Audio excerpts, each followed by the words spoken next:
ओहि श्री रामचंद्र के सीता हेरा गइली। ओहि श्री रामचंद्र के सीता हेरा गइली। अब खोज न लागे सारी दुनिया, हाय सिया राम से भजी। अब खोज न लागे सारी दुनिया, हाय सिया राम से भजी। खोजता खोजता गइले लंका नगरिया हो, खोजता खोजता गइले लंका नगरिया हो।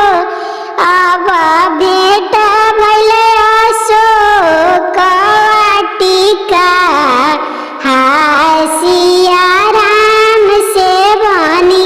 एही पवन के दीदिया हेरा गइली।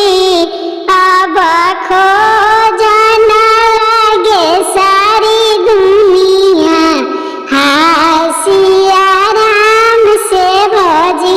खोजता खोजता गइले